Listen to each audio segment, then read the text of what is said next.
Having returned to France after her treatment in London, Margaret Mackintosh is reunited with her husband Charles.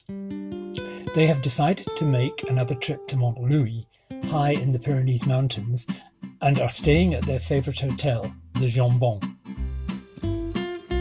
In the morning they descend to the dining room for breakfast, feeling refreshed and ready to greet the day. Charles spots a familiar face, an old man sitting alone in a corner of the room, reading a copy of The News of the World. He nudges Margaret's arm. "See that man over there? He's Mr. Wakefield, the one I told you about. I told him he should stay at this hotel and he wrote to say how much he loves it." He lowers his voice. "I hope I don't live to regret it." He talks a lot. "Is he on his own?" asks Margaret. "He travels with his daughter. I expect she's still in bed. Do you remember I accompanied them on a couple of walks when it was too windy to paint?" "Oh yes, the Irishman." At which point they are spotted. "Ah, Mackintosh, how the hell are you, my man? And this is your wife? You've done it again, you scoundrel, I'll have you know." He stands as they approach his table and shakes Charles's hand before kissing Margaret on both cheeks. "When in Rome," he says. "Margaret, this is Mr. Wakefield," says Charles. "My wife, Margaret." Mr. Wakefield gestures to them to join him at his table. "I've done what again?" asks Charles. Mr. Wakefield laughs. "You remember, you told me how wonderful this hotel was, and I wrote you and said that it was even more beautiful than your description, and I fully expected that the same would be true of your wife." Charles smiles, recalling the letter he received. "And it is." "What?" "True. Keep up, man. Your wife is more beautiful than you described her." Margaret makes a dismissive gesture. "Toshie told me you had your 61st birthday in Port Vendre. You don't look 61, Mr. Wakefield." "You're very kind, but you know, I've never seen anyone so healthy looking as your husband. It must be all the fresh air and sunshine. You've chosen a wonderful place to live at Port Vendors. So you have. It's a painter's paradise. Did Charles tell you we have that in common?" Margaret nods, remembering what Toshie had said in his letter. "And your daughter?" asks Charles. "Is she joining you for breakfast?" "Edith will be down any moment." He hands the menu card to Margaret. "Please, I've already chosen." Then he glances over his shoulder. "Ah, here she is now." For some reason, Margaret has been expecting a young girl, but naturally she's middle-aged. After the introductions, she tells Margaret, "Your husband was so kind to us in Port Vendre. Both father and I suffered from a bout of food poisoning, although Rosa looked after me very well, didn't she, Charles? Afterwards, both father and I felt a bit low, so Charles said he would show us around the outskirts, and we had a wonderful circular walk, didn't we? I'm sure you must know it, Margaret. Didn't you call it the Enchanted Valley, Charles?"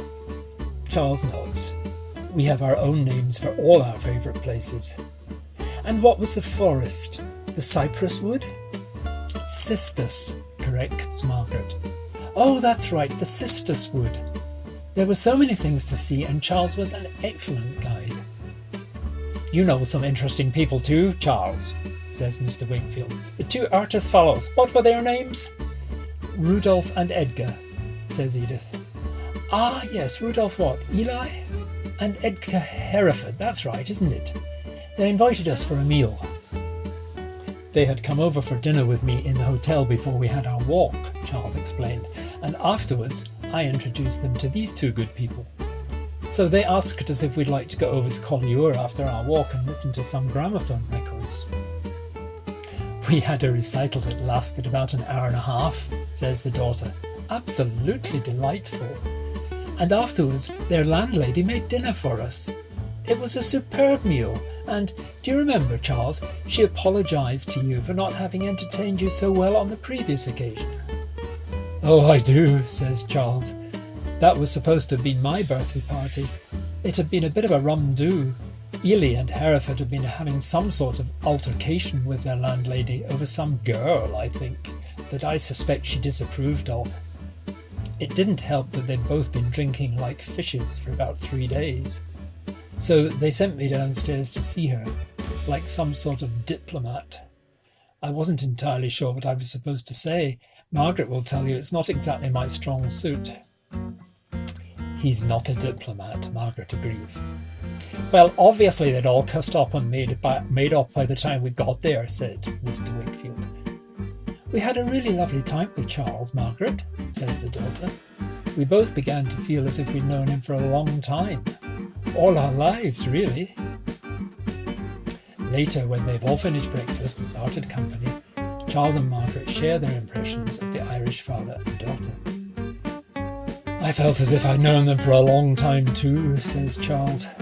A very long time. Oh, come, he's not that bad. You might not be saying that by the end of the week, he laughs. When you told him he didn't look his age, I was really thinking he looks much older, Margaret confesses. I thought so. They're very easy to tease, aren't they? But what did you make of his painting, Toshie? Did you see any of his pictures? Charles snorts. He may be a member of the Royal Society, but he paints like an amateur with no experience.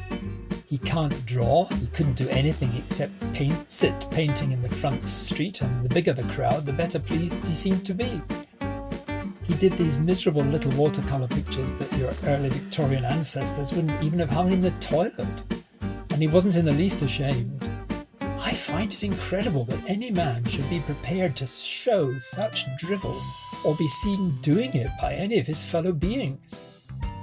But apart from that... Charles looks at his wife, who seems to be asking the question in all seriousness. Then he bursts out laughing.